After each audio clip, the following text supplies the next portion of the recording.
नमस्कार मंडळी, श्री स्वामी समर्थ. स्वागत आहे तुमचं माझ्या यूट्यूब चॅनलवरती. आजचा दिवस तुम्हा सर्वांना खूप छान, सुखाचा, समाधानाचा जाऊ देत हीच मी स्वामींच्या चरणी प्रार्थना करते आणि आजच्या या नवीन व्हिडिओला सुरुवात करते. पण त्या अगोदर तुम्ही माझ्या चॅनलवरती जर नवीन असाल तर चॅनलला पण लगेच सबस्क्राईब करा आणि कमेंटमध्ये श्री स्वामी समर्थ लिहायला अजिबात विसरू. मंडळी, उद्या 5 मे मंगळवार असून या दिवशी अंगारकी संकष्टी चतुर्थी आलेली आहे. गुढीपाडव्यापासून हिंदू नववर्षाची सुरुवात झाली आहे आणि या वर्षातील हा पहिलाच खास अंगारक योग आहे. जेव्हा संकष्टी चतुर्थी मंगळवारी येते तेव्हा अंगारक योग तयार होतो आणि असा योग वर्षातनं फार कमी वेळेला येतो. त्यामुळे या दिवसाला खूप शुभ आणि पवित्र मानलं जातं. ही चतुर्थी भगवान श्री गणेशाला समर्पित आहे आणि या दिवशी केलेली भक्ती, उपवास आणि पूजा खूप फलदायी मानले जातात. असं म्हटलं जातं की या दिवशी व्रत केल्याने वर्षभरातील सर्व संकष्टीचं पुण्यफळ मिळतं आणि जीवनातील अडथळे, दुःख आणि संकट कमी होतात. मंगळवार आणि चतुर्थीचा हा संगम खूप शक्तिशाली मानला जातो. या दिवशी लहानांपासून ते मोठ्यांपर्यंत सर्वजण श्रद्धेने गणपती बाप्पांची पूजा करतात. असंही मानलं जातं की या दिवशी आईने व्रत केलं तर त्याचं पुण्य हे तिच्या मुलांना मिळतं आणि मुलांच्या जीवनामध्ये बुद्धी, आरोग्य आणि प्रगती वाढते. या दिवसामागे एक सुंदर कथा आहे. अंगारक ऋषींनी गणपती बाप्पांची कठोर तपश्चर्या केली होती आणि त्यांच्यावर प्रसन्न होऊन बाप्पांनी त्यांना आशीर्वाद दिला की या दिवशी माझी पूजा केल्याने सर्व संकट दूर होतील आणि म्हणूनच या चतुर्थीला अंगारकी चतुर्थी म्हटलं जातं. या दिवशी फक्त उपवास आणि पूजा नव्हे तर चंद्रदर्शन आणि चंद्रपूजा देखील खूप महत्त्वाची मानली जाते. कारण चंद्रोदय झाल्यानंतरच व्रत मांडलं जातं आणि मगच उपवास सोडला जातो. तर उद्या रात्री चंद्रदर्शन साधारण 10:14 होणार आहे. तर या व्हिडिओमध्ये मी तुम्हाला एक अतिशय सोपा पण प्रभावी असा उपाय सांगणार आहे ज्यामुळे नकारात्मकता कमी होते आणि जीवनामध्ये सकारात्मक बदल होऊ शकतो. तर त्यामुळे व्हिडिओ हा स्किप न करता शेवटपर्यंत नक्की पहा, जेणेकरून तुमच्या पर्यंत योग्य ती माहिती पोहोचेल.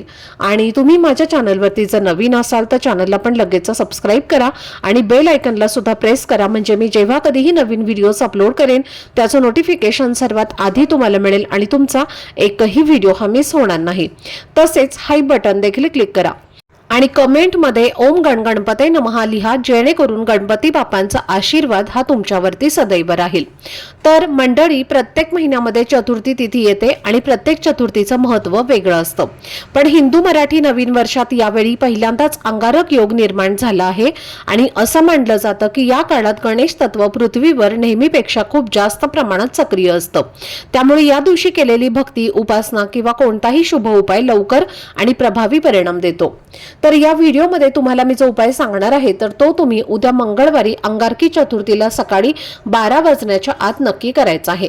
कारण हा उपाय सकाळच्या शुभ वेळेत केला तर त्याचा परिणाम अधिक चांगला मानला जातो.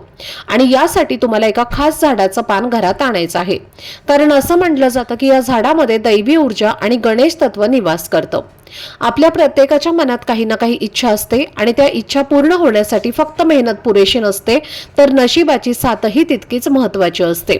कारण बऱ्याच वेळेला आपण खूप प्रयत्न करतो पण अपेक्षित यश मिळत नाही आणि म्हणूनच अशा वेळी योग्य श्रद्धेने केलेला हा उपाय खूप उपयोगी ठरतो असं मानलं जातं.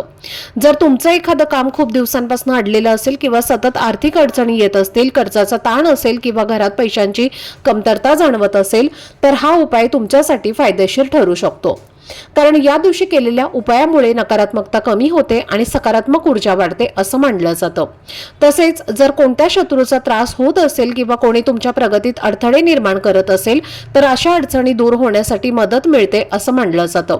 आणि म्हणूनच या दिवशी सकाळी लवकर उठून ब्रह्ममुहूर्तावरती स्नान करणं खूप शुभ मानलं जातं. स्नान करताना पाण्यात थोडीशी हळद टाकायची आहे आणि त्यानंतर स्वच्छ कपडे घालून देवघरात गणपती बाप्पांची विधिवत पूजा करायची आहे. मूर्ती असेल तर अभिषेक करायचा आहे आणि फोटो असेल तर स्वच्छ करून त्याला तुम्हाला देवासमोर म्हणजेच फोटो समोर एक दिवा लावायचा आहे. गणपती बाप्पांना दुर्वा, हळद, कुंकू, अक्षदा आणि नैवेद्य अर्पण करून ओम गणगणपते नमः हा मंत्र म्हणायचा आहे. पूजा झाल्यानंतरच हा उपाय करायचा आहे, कारण पूजा आणि श्रद्धा यानंतर केलेला उपाय अधिक फलदायी मानला जातो. त्यामुळे तुमच्या जीवनामध्ये सकारात्मक बदल घडतात अशी श्रद्धा आहे. आता आपल्या वास्तुशास्त्रामध्ये अशी काही झाडं झुडपं आहेत ज्यामध्ये साक्षात देवी देवता वास करतात. त्या झाडांमध्ये एक प्रकारची दैवी शक्ती असते आणि जेव्हा आपण काही खास स्थितींवरती या झाडाच्या संबंधित काही उपाय करतो तेव्हा त्या उपायातून आपल्याला दैवी शक्ती प्राप्त होते। त्यात एक असंच दैवी शक्ती असलेलं झाड आहे ते म्हणजे जास्वंदाचं झाड। तर पहा, तुम्ही पाहिलं असेल की गणपती बाप्पांना जास्वंदाचं फूल हे अत्यंत प्रिय आहे। लाल जास्वंदाचं फूल हे त्यांना अर्पण केलं तर गणपती बाप्पांना फक्त जास्वंदाचं फूलच प्रिय नाही तर त्यांना जास्वंदाच्या झाडाचं पान देखील अत्यंत प्रिय आहे। हिंदू धर्मग्रंथानुसार असं म्हटलं जातं की जर तुम्ही गणपती बाप्पांना अंगारकी चतुर्थी दिवशी जास्वंदाचं फूल अर्पण करून तुमची इच्छा व्यक्त केली तर ती निश्चितच पूर्ण होते आणि म्हणून आपल्याला या झाडाच्या संबंधित एक उपाय जो आहे तर तो करायचा आहे। तर उपाय करण्यासाठी आपल्याला जास्वंदाच्या झाडाचं एक पान लागणार आहे, पण ज्या झाडाचं लाल रंगाची फुलं येतात त्याच झाडाचं पान तुम्हाला घ्यायचं आहे। अगोदरच तुम्हाला सांगितल्याप्रमाणे अखंड पान घ्यायचं आहे, कुठेही फाटलेलं चिरलेलं असं पान घेऊ नका। एक चांगलं पान घ्यायचं आहे आणि त्या पानाला देठ असेल असंच पान तुम्हाला घ्यायचं आहे। यासोबतच त्या झाडाची एक काडी सुद्धा लागणार आहे। आता या झाडाचं पान तोडताना सर्वप्रथम तुम्हाला त्या वृक्षाला 1 लोटा जल अर्पण करायचं आहे आणि हे पान तुम्ही कशासाठी तोडणार आहे, त्या पानाचा तुम्हाला काय करायचं आहे हे सुद्धा तुम्हाला वृक्षाला मनोभावे प्रार्थना करून सांगायचं आहे। त्यानंतर तुम्हाला ते पान तोडायचं आहे। पान तोडल्यानंतर आपल्या घरात आणायचं आहे आणि पाण्याने ते स्वच्छ धुवून काढायचं आहे। त्यानंतर तुम्हाला ते व्यवस्थित पुसून घ्यायचं आहे आणि आपल्या देवघरासमोर हा उपाय तुम्हाला करायचा आहे। जिथे गणपती बाप्पांची पूजा आपण केलेली आहे तिथे आपल्याला हा उपाय करायचा आहे।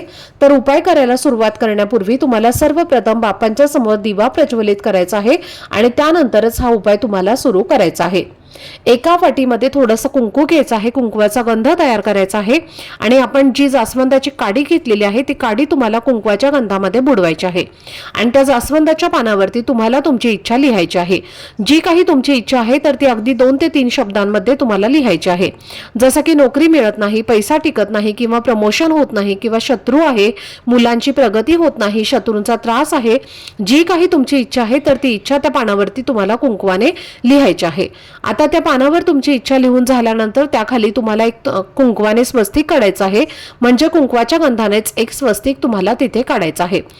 तर बघा, तुम्हाला त्याच पद्धतीने म्हणजे तुमची इच्छा लिहून त्याखाली एक स्वस्तिक काढायचं आहे।